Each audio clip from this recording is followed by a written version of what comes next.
So frustrating.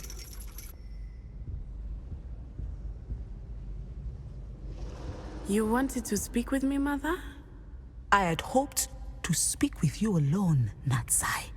Your message mentioned your concern about an unusual creature that was spotted in the woods near Hogsmeade. That could have been anything. You know what it was, Natty.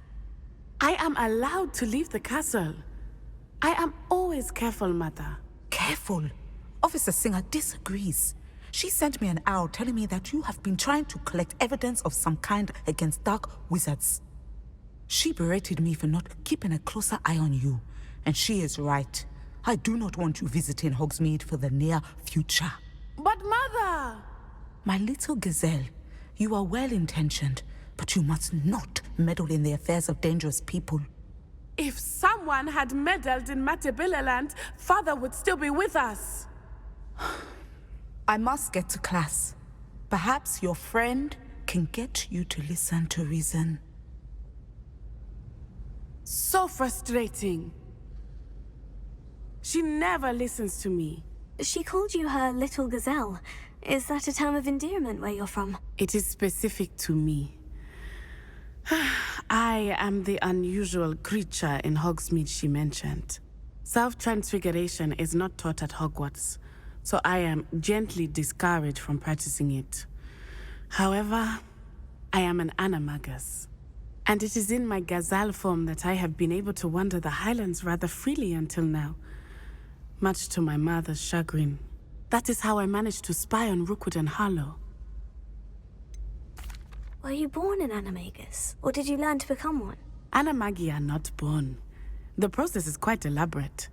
It involves holding a mandrake leaf in one's mouth for an entire month, then placing the leaf in a crystal phial so that it is imbued with moonlight, then adding one of your own hairs.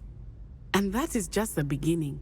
Self-transfiguration is common among students at Wagadu, but Professor Weasley considers it much too dangerous to teach at Hogwarts. How does it feel to transform into an animal? Well, the first time it can be a bit unnerving. I felt a kind of searing pain and a strong double heartbeat. But it gets easier the more you do it. I no longer feel any pain, and I must say, I find a sense of comfort in the double heartbeat.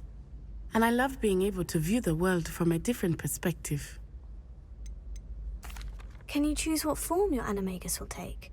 Oh no, a person's animagus form is determined by their personality. My mother is convinced that my form is a gazelle because I adapt well to any situation. I believe it is because I can sense danger and keep my wits about me. Now the nickname makes sense. What an extraordinary ability to have. It is. I love transforming, but Mother is less enthusiastic about it. She says that no creature, especially one as rare as a gazelle, should be bounding about where poaching has become so prevalent. She claims that she has foreseen tragedy befall me in my gazelle form. But she has used her sight to control me too many times. I no longer believe it. She's concerned for your safety. It may be best for you to stay away from Hogsmeade for now. That may be safe, but I do not believe that it would be best. Do you? You could have fled the moment you discovered that Rookwood, Harlow, and Ranrock were after you, but you did not. I choose to act as you have. I must deal with Rookwood and Harlow, not hide from them. My mother cannot know where I am all the time.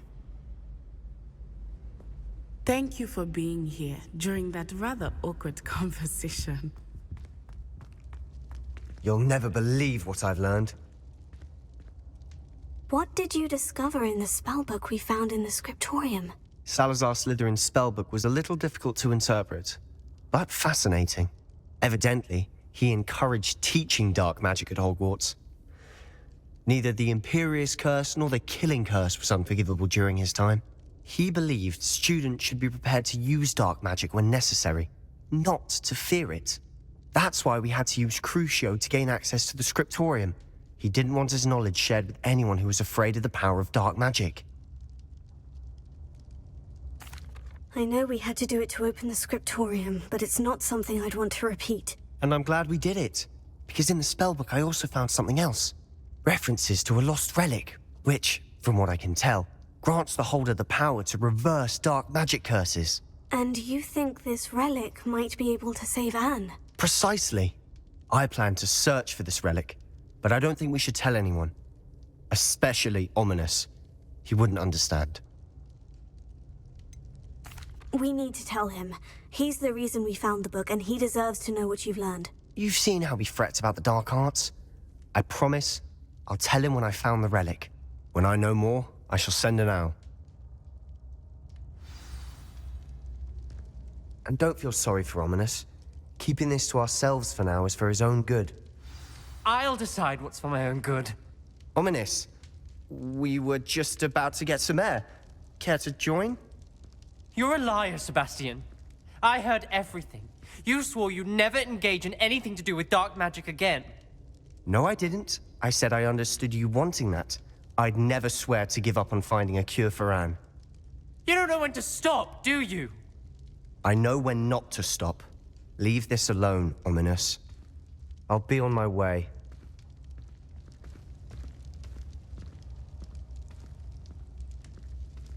I am not letting this go. Ominous, Sebastian meant well. I appreciate you telling Sebastian not to keep this from me, but going after that relic is not a good idea. Sebastian doesn't even realize it, but he's as irresponsible and reckless now as his parents were years ago. It's why they died. I knew his parents died, but I never heard what happened. Mr. and Mrs. Sallow were professors. Spent nearly every waking moment in the cellar library. Noses buried in books. Anne and Sebastian were upstairs when it happened. They heard a sudden crash and ran downstairs, but it was too late. Their parents had crumpled to the floor. A defect with the lamp in the cellar caused the room to fill with an undetectable toxin. Sebastian and Anne were helpless. They had no magic yet. What a horrible story. It is. That's why I can't understand Sebastian's recklessness. I've practically lost Anne. I cannot lose Sebastian too. Please avoid anything to do with that spellbook. Some references Sebastian mentioned in the book do worry me. I'm glad you understand. I hope Sebastian pursues this no further. But if you think he might, please let me know. It would mean a lot.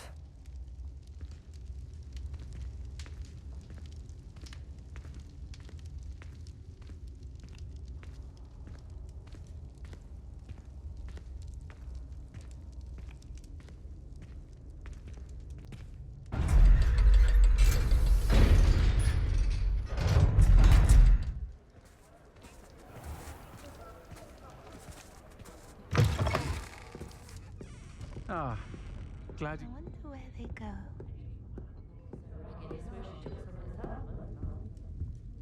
Over here. This is a change of pace from our last outing. Don't remind me. The thought of that tent still makes my blood boil. I've been thinking about those poor dragons in the fighting ring. The collars they were wearing, they appeared to be goblin silver.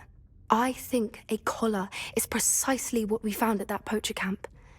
I've never known poachers to use anything like that before. The dragon that attacked my carriage was wearing a collar.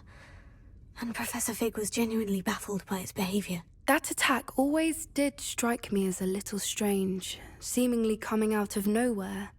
Surely you aren't suggesting that the collars somehow control the poor creatures? Exactly. Merlin, I don't think the dragon we set free was wearing a collar, but we should check. And if we can find her, we can return her egg. That's a good idea. We need to see this through. I'll start looking into it right away. There was something else that I wanted to discuss with you. I didn't want to press it before. It seems I may have caused you more trouble with Victor Rookwood. Why is he after you? If it's all right with you, I'd rather not say. At least not at the moment. Understood. We all have our secrets. I shan't press for more details. In fact, I should probably be going. I'd like to track that dragon down as soon as I can. I'll let you know when I have news of her location.